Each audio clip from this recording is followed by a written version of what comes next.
wouldn't be helpful to an active and ongoing process. Has language around a permanent or temporary ceasefire been resolved? I'm just not going to get into the specifics of the negotiations. Jenny, go ahead. I try to follow up on Daphne's question. Hamas said they'd be willing to negotiate afterwards if there's a serious response from Israel. How does the U.S. take these comments? So look, I spoke to this a little bit this week.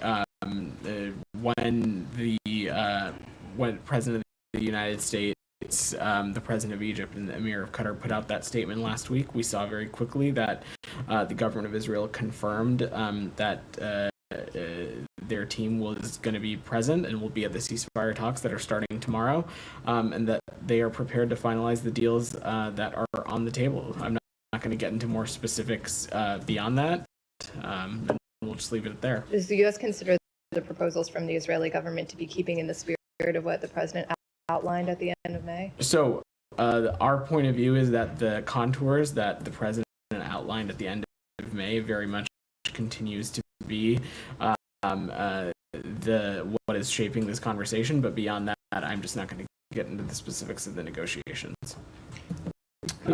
Sean, go ahead. Qatar and Egypt have announced that both foreign ministers received calls from the Secretary of State today. Do you have any readout for these calls? We'll have some readouts to offer, I'm sure, in the next hour or so. We'll have some more to share this afternoon, but these calls are in line with the Secretary's continued engagement on the region and the engagement that he's been doing over the past many weeks, talking to counterparts, working to not only stress the importance and the vitality of getting this deal across the finish line, but also making clear to counterparts that any escalation is not in anybody's interest and certainly not in the interest of the region. A couple of things. Yeah. Yesterday, of course, the State Department notified Congress about $20 billion in new weapons for Israel. I realize these won't be delivered for a number of years, 27 and onward. But nonetheless, the timing of this, right, just 2 days before the ceasefire talks, can we see any linkage to that? Is this comes, of course, after criticism of some of the far-right members. There was a very strong statement by the Secretary on Minister Ben-Gvir's visit to the Al-Aqsa Mosque / Temple Mount. Can we see any message in this, particularly in the arms sales? So, Sean, I think the way to look about this is that multiple things can be true and multiple things can be vitally in the interest of the United States. First and foremost, we are continuing to work to secure a ceasefire deal that would bring home all the hostages, that would help alleviate the suffering in Gaza. That certainly continues to be a priority for us. Simultaneously, we have a long-standing military and security partnership with the government of Israel. We recognize that Israel has a right to defend itself from terrorism and security threats.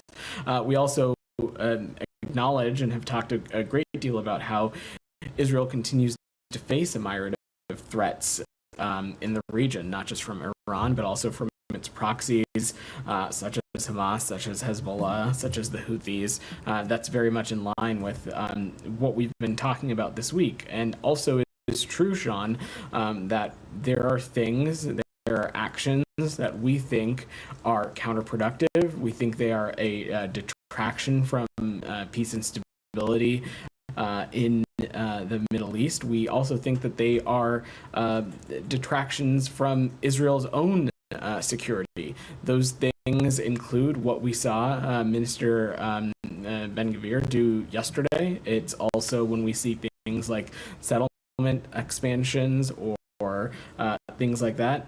Those are things that are not just inconsistent with international law. They are also, again, detract from our stated goal of a two-state solution and cause greater insecurity in the region. Sure. Specifically in the arms sale, yeah. I mean, you and Matt have been asked numerous times about the use of U.S. weapons in incidents in which civilians were killed. Have there been any further assurances? I mean, is there a confidence going forward with these weapons? Have there been any assurances that more care is being taken that the U.S. weapons are in? There, of course, is confidence, and as I have said a number of when we've talked about this issue, there is a long-standing security partnership with the government of Israel, one that spans decades, but that does not change the tools and the mechanisms that the United States has at its disposal to ensure that certain U.S. articles are not being used improperly. That, of course, includes the CHURG process, which we've talked about before. That includes the Leahy vetting forum. It also includes the policy and guidance that is that lives within the conventional arms transfer policy. And we also continue to have at our disposal actions that the United States can take to hold certain entities accountable should we need to. I'll let other people continue. Yeah. Saeed, go ahead. Thank you. Just, actually where Sean left off on the weapons. Mm-hmm. I mean, you're saying that Israel's right to defend itself. We're talking about $20 billion on top of $3.5 billion last week or the week before. It's, paid for by American taxpayers. And that's larger than many, many countries, maybe 70% of all countries in the world. I don't know, I'm not an expert. To be used against defenseless people. Can't you tell the Israelis that they should not lower down the amount of damage, but they should not be bombing the places like Tabain School or UNRWA schools or hospitals and so on? Can you tell them that you must not use every weapons engagement against them? side, in every engagement side, we stress the importance and the strategic and moral imperative our partners in Israel have to minimize impacts on civilians and to minimize civilian casualties. That being said, Israel absolutely has every right to defend itself. It has every right to hold to account the terrorist actors of Hamas that undertook the horrific October 7th terrorist attack. And Israel has also every right to defend itself from other malign actors in the region, whether it be Iran, whether it be Hezbollah or the Houthis or otherwise. Does Israel have a right to use Palestinians as human shield, as was reported in Haaretz? Are you aware of that report? I've seen that report. I've seen that report. Comment on that report? Is there any way for you to confirm it? I've seen that report, Said. They are incredibly, these reports, they are disturbing, and we would urge Israel to immediately and transparently investigate these allegations and hold any potential perpetrators accountable. Israel has a responsibility to comply with its obligations under international humanitarian law, but I also just want to stress, Said, that they are just reports at this point, and that is why we would encourage Israel to look into what's going on. All right. Well, many of these weapons used were actually designed as bunker busters in Afghanistan, but that's another issue. Let me ask you something. The president said that he expects Iran to hold off on an Israeli attack if Gaza ceasefire is reached. How did the president arrive at this? How did the government arrive at this? Through direct negotiations? Has there been like a promise by the Iranians, if you guys go effectuate a ceasefire, then we are not going to attack? I don't have anything else to offer on the president's comment, Said, beyond just saying that getting a ceasefire deal is of vital importance to the region. It could help release the hostages, including the remaining American citizens. It could create the conditions for an increased influx of humanitarian aid, and more importantly, it will help get this region out of these endless cycles of violence that we keep finding ourselves talking about. Yeah, on the talks, my final topic, where Jennifer left off on the talks. Now, Hamas is saying, look, we're not going anywhere. We already agreed to what was proposed to us back in 31, and so May 31. Now, the Israelis are changing their terms. Are you sure they are not? I mean, the New York Times reports and authenticates that, in fact, Prime Minister Netanyahu has already changed and has added more demands. Is the proposal still does it still maintain the same integrity as it was submitted back on May 31? So Saeed, I'm just not going to comment on purported or alleged leaks of documents and on private diplomatic conversations. What I can say is that the ongoing conversations have been continued to have the contours of the plan that President Biden laid out at the end of May, that had support from the Arab world, has support from the UN Security Council, has support from allies and partners like NATO and the G7. And that's what we'll continue to remain focused on. But you would agree that if the proposal was changed, then I'm just not going to get into the specifics of the process, Saeed. Thank you. Alex, go ahead. Thank you, Vedant. Quickly on Austin, Tice, I'll move to Ukraine after that. The Secretary issued a statement this morning saying that we have repeatedly offered to find a way to bring him home. And of course, can you please provide with more details demonstrating what you mean by that? I'm not going to. Home and when last? I'm not going to do that, Alex, for the very reason that these are issues are sensitive. What I can say, and I will just echo what the Secretary said, is that for more than a quarter of his life, Austin has been separated from his family and held in unknown conditions. We know that the Syrian government has held Austin, and we have repeatedly offered to find a way to bring them home. We also believe that the Syrian government can help end Austin's captivity and provide an accounting of not just his whereabouts, but the fate of other Americans who went missing in Syria. And this is something that is so personal to not just Secretary Blinken, but also personal to President Biden. And this is something that we're going to continue to work around the clock. Just so we understand the timing, by saying we, you mean this administration has offered you in the past 3.5 years. Is that the case? That is correct. Thanks so much. Yeah. On Ukraine, with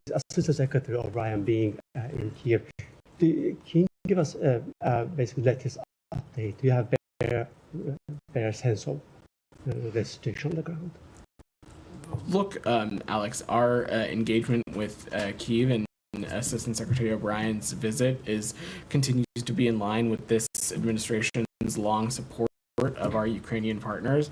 I understand he had a number of government-to-government engagements on ways in which we can continue to support our Ukrainian partners. As you saw, I think late last week, we announced another presidential drawdown authority, and I expect we'll continue to stand shoulder to shoulder with our Ukrainian partners. I don't have any announcement or anything to preview right now, though. On the issue of the question of untying Ukrainian hands, we've been raising the past couple of days, and your answer has been, basically this is based on the situation on the ground, military situation.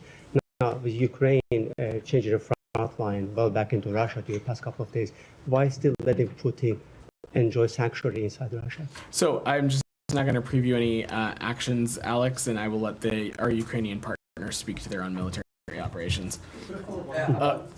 One on Ukraine, then I'll go back to that row. Go ahead. Just the Ukrainians said today they're going to have some sort of buffer zone in presumably in Russia, but the Russian-Ukrainian area. I mean, this is something that's tried in other parts of the world. Does the U.S. have any stance on this, particularly when territorial integrity is what the U.S. is?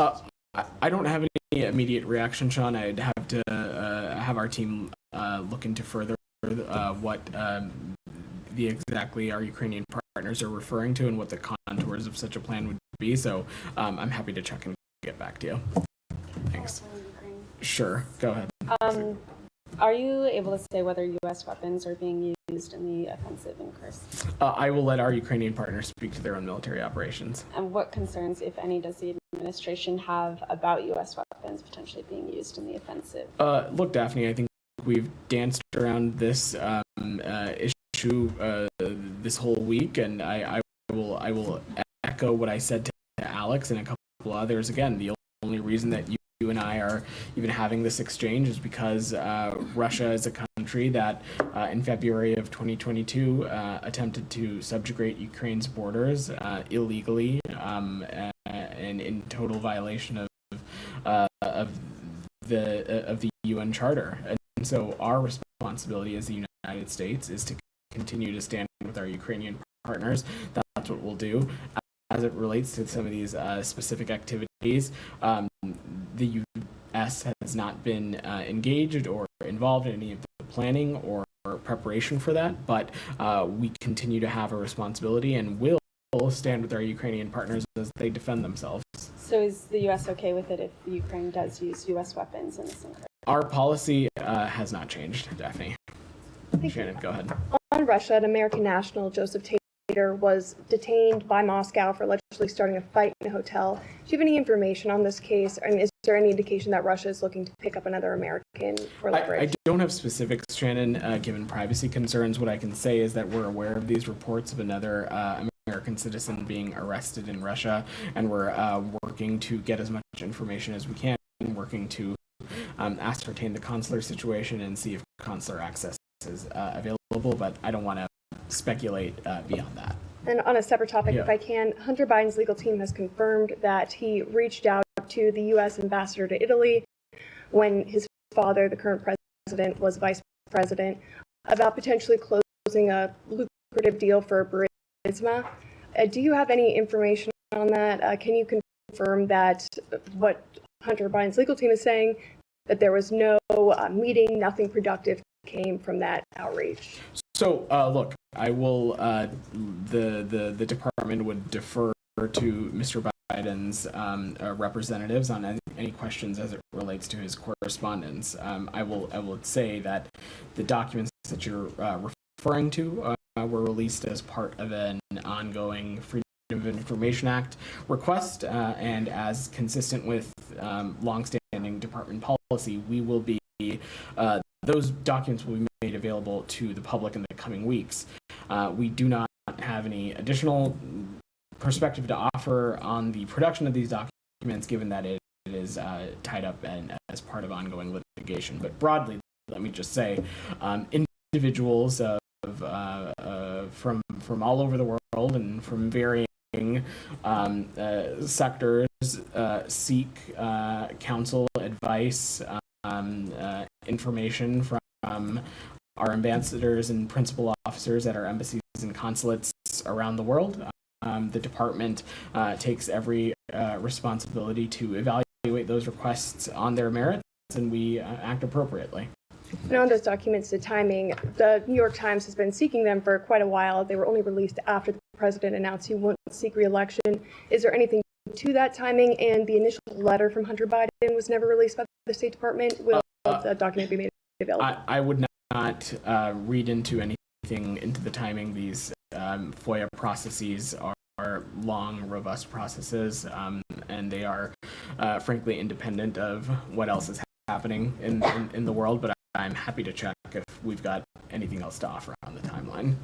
To follow up. Yeah, go ahead. Would you just say, generally speaking, I know you went into some of that detail, would you say, generally speaking, that is a common practice that individuals here in the U.S.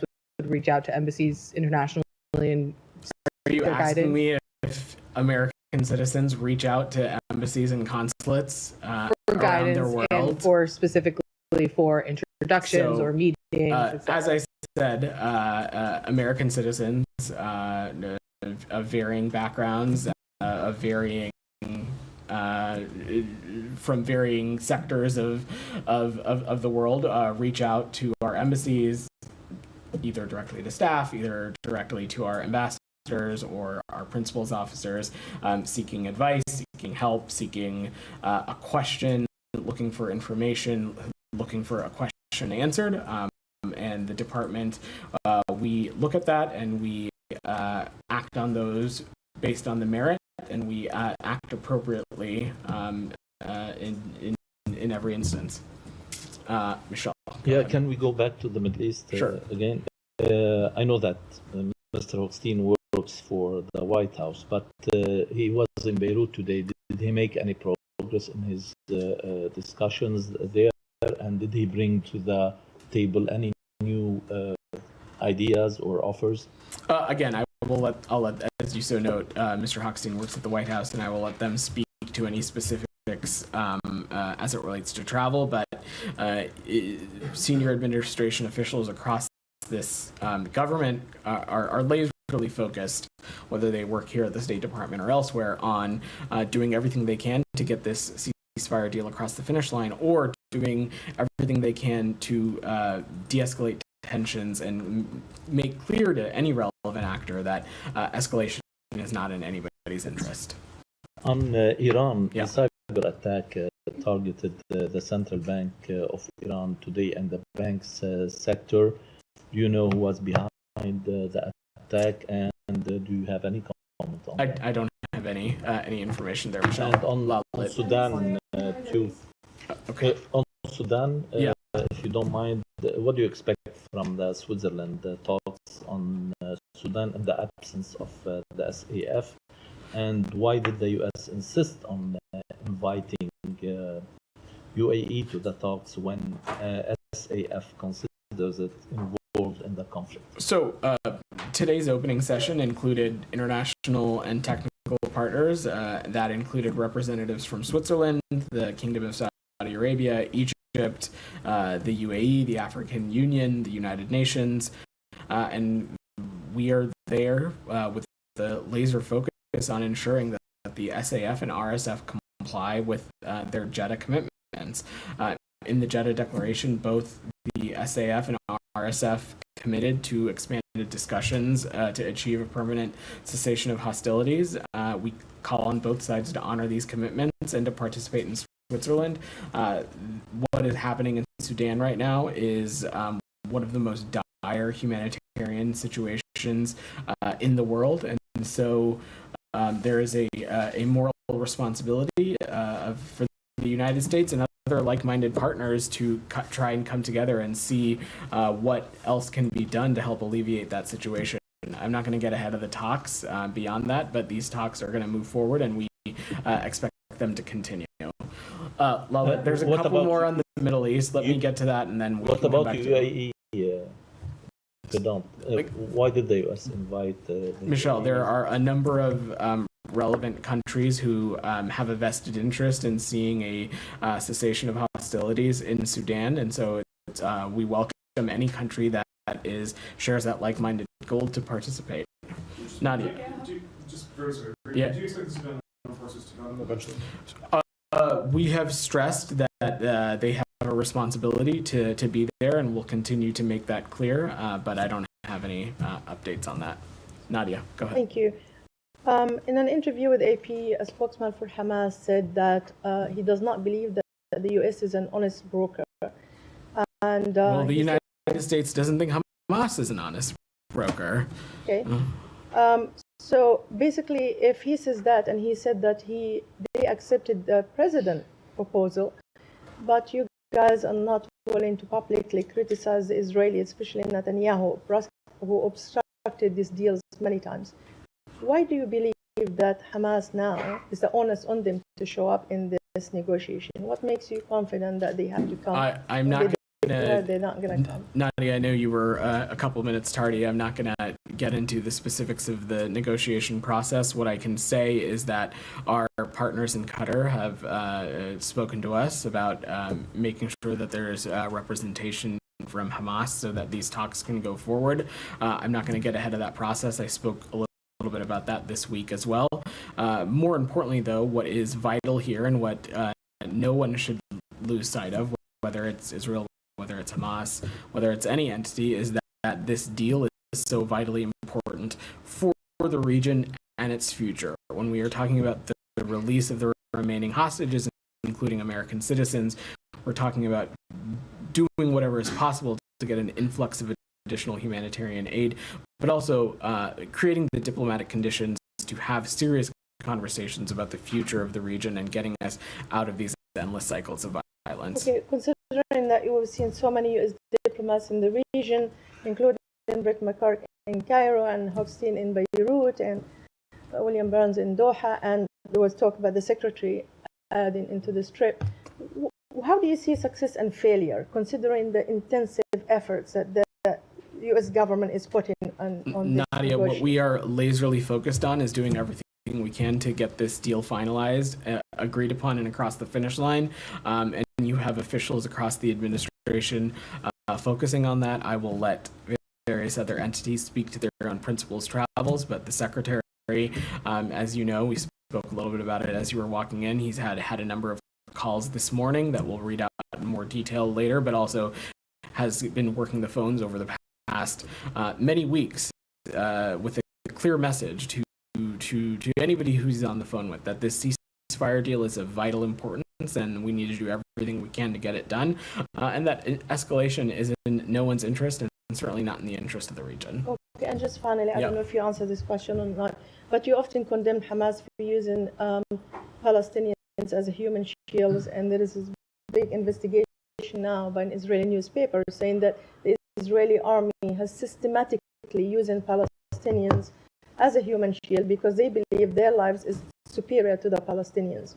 So do you condemn the Israelis for using Palestinians for the same purpose that you condemn Hamas? So your colleague Saeed raised this issue before you walked in, and I will just echo that these reports are incredibly disturbing, and we urge Israel to immediately and transparently look into these allegations and hold any perpetrators accountable. But I also just want to stress, as I did with Saeed, that these are just reports at this point, and so what we would call on is for Israel to look into this and ascertain what's actually going on. So what make these reports and Israel and Hamas using Palestinians as human shields as fact on the ground? Because you're not there and you don't really verify. Nadia, we know with incredible certainty that Hamas has a clear track record of using civilian infrastructure and protected facilities as areas of operation, as bases, and using as civilians as human shields. That is not hyperbole. Can I follow up? Sure. On this, Hamas using civilians as human shields. 2 weeks ago, I asked you about a photo of Israeli soldiers posing in front of the Turkish-Palestinian Friendship Hospital, and there were also reports that the IDF was using this hospital as their military base. I asked you about this, and you responded by saying that, you asked Israel for further information. Did they get back to you? Do you have any updates on that? I don't have any specifics to offer as it relates to that at this time, but I will just echo what I said then, in that any kind of violent or kinetic activity so close to a hospital, we certainly would take issue with. But Hamas, of course, does have a track record of using civilian infrastructure, including hospitals, as bases of operations. As it relates to what is happening in that picture or the specifics around that operation, I will let our partners in Israel speak to.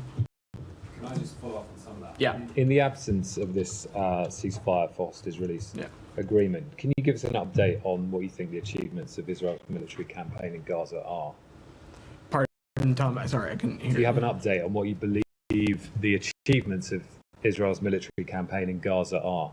So, Tom, it's really not for me to speak to the IDF's achievements or not. They have every right to not just defend themselves, but to hold the terrorist perpetrators of October 7th to account.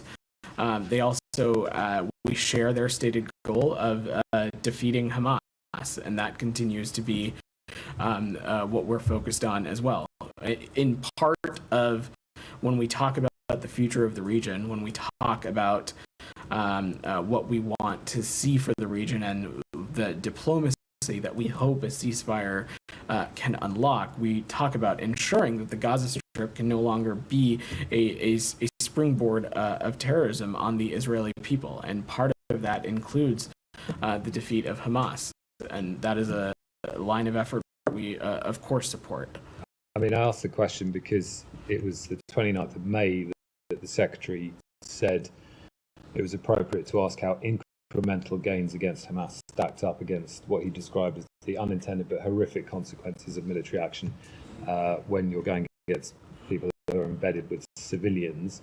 That was after the deaths of at least 45 people in a tented encampment after an Israeli airstrike. I mean, we've now had reportedly more than 100 people killed in a school in Al Tabin over the weekend. So are the Israelis making anything more than incremental gains. I mean, it's 2.5 months since then. Tom, I will let our partners in IDF speak to their own operations and any progress they're making. What I can say though is that the points you raise just further underscore the critical nature of why we're so focused on getting a ceasefire deal across the finish line. It's important that we think that it is truly the only lever left when it comes to stopping this, stopping the suffering, stopping the endless Is it the loss only of lever, life. a ceasefire? It's not. I mean, you have leverage in terms of stopping arms to Israel. So, it's Well, not, Tom, it's not we the have only a lever. we have a long-standing security relationship with Israel, and it's totally appropriate if you and others feel that maybe that perhaps shouldn't be the case. But Israel is in faces threats from not just Hamas but Iran and other Iranian proxies, and this is a security partnership that is going back decades. And I will just stress again, and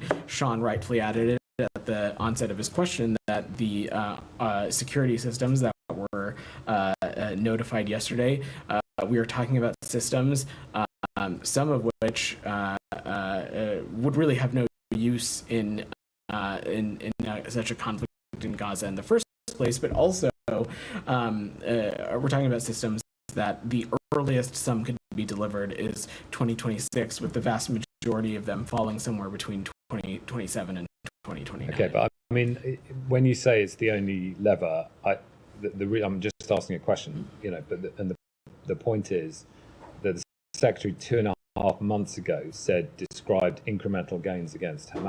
So that's why I'm asking the question. 2.5 months later, when you've continued military assistance relationship that funds Israel's campaign in Gaza, I'm just asking the question: are the gains anything more than incremental against Hamas?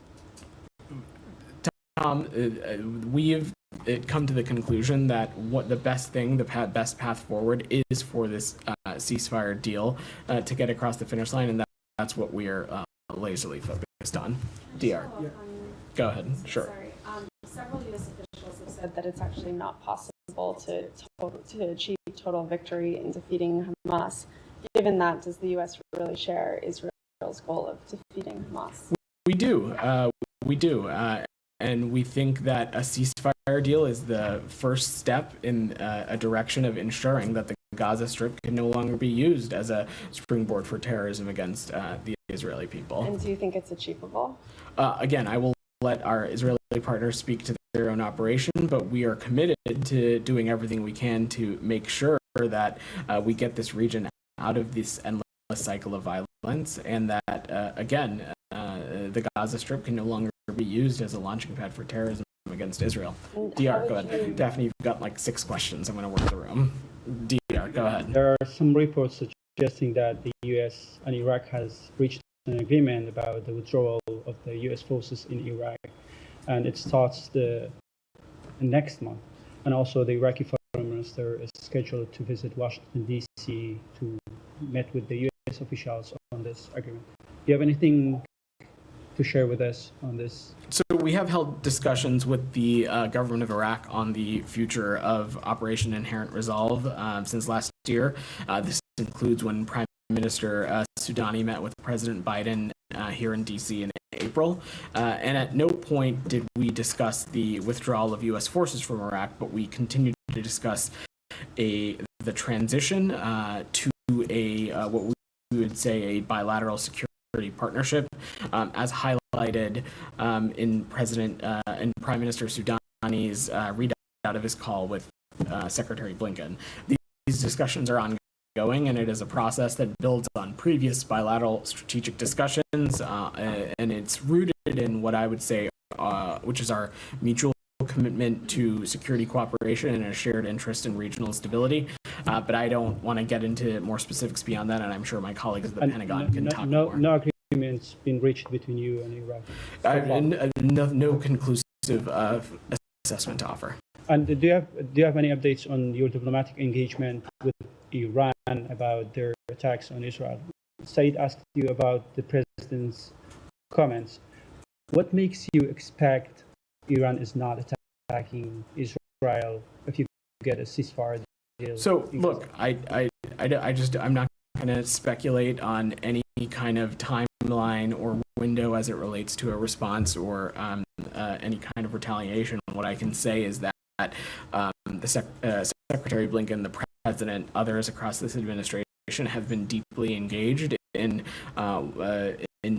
sending a clear message about de-escalation and sending a clear message that every thing needs to be done to get this ceasefire deal across the finish line. Jenny, I said your hand up. Just to follow up on Iran, is it still the case there's been no direct engagement between the U.S. and Iran? That is the case.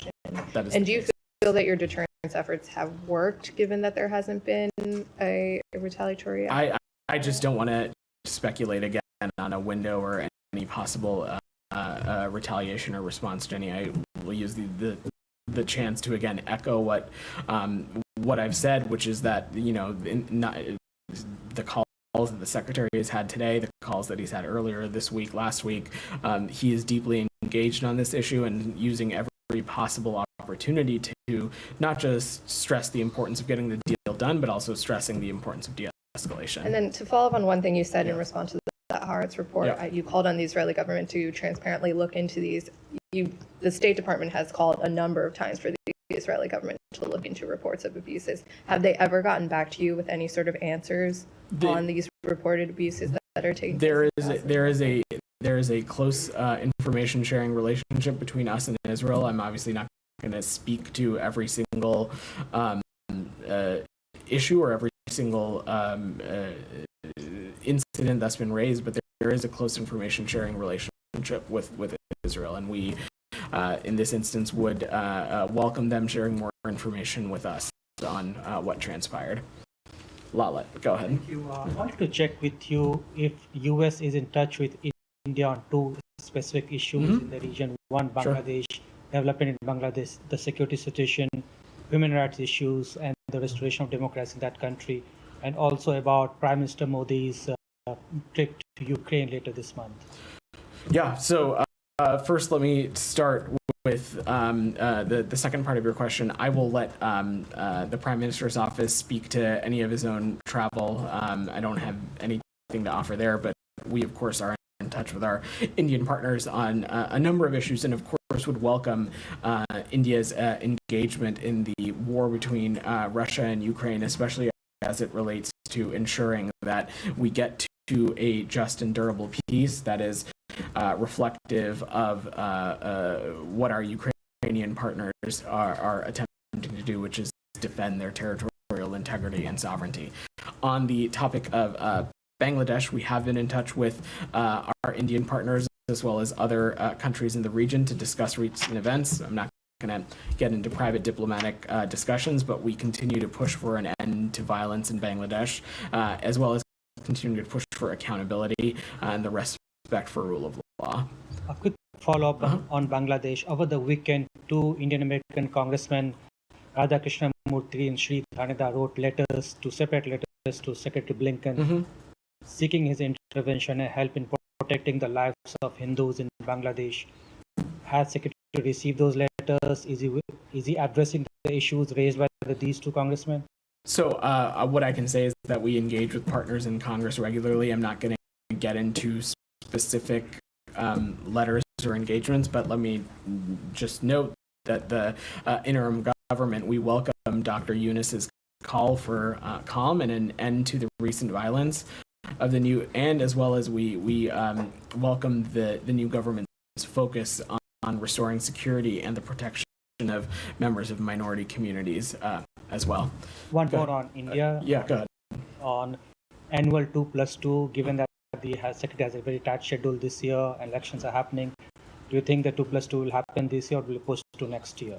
Oh man, Lala, you're asking me to look into a crystal ball of what travel and engagements we might have over the next 5-6 months. I don't want to speculate. What I can say is that when it comes to our partnership with India, it is robust. It is one that we are focused every day on growing and strengthening, and it's something that I know is shared by our colleagues at the Department of Defense.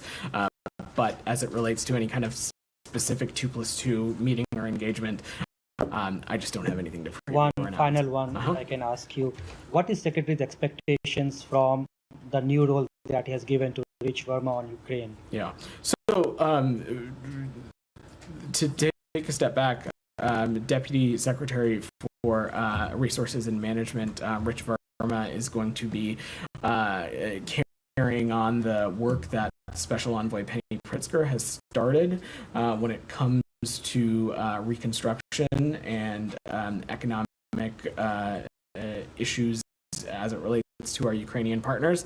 And really, I think Deputy Verma is going to continue to build on the foundation that Special Envoy Pritzker laid when it comes to private sector engagement, when it comes to working with our allies and partners to marshal the economic support that we know is so critical to the future of our Ukrainian partners. Deputy Verma is an experienced diplomat with extensive experience, not just in government, but also in the private sector. And so I think he has a unique position and a unique perch and a unique perspective to bring and continuing to build on Special Envoy Pritzker's work.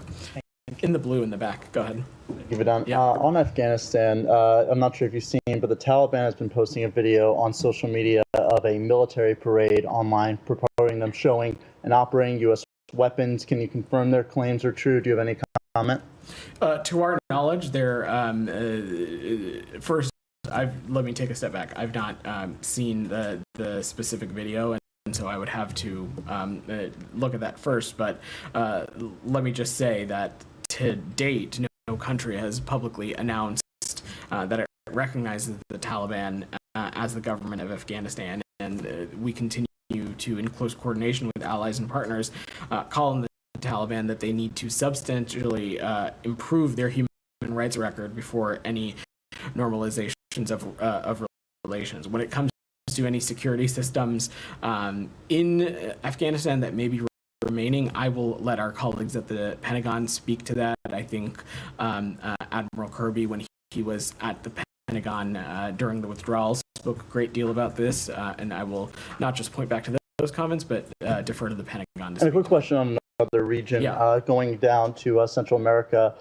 Back in 2023, in December, 11 Nicaraguan pastors who were associated with the U.S. ministry were arrested on charges of money laundering. They recently been sentenced to 12 to 15 years in prison or to pay $80 million in fines, what their representatives have called as a sham trial. What's been the State Department's role in pressing to free these pastors, and is there any progress that's been made since their sentence? I don't have any progress to offer at this moment. What I can say is that this is an issue that we are paying close attention to and deeply engaged on.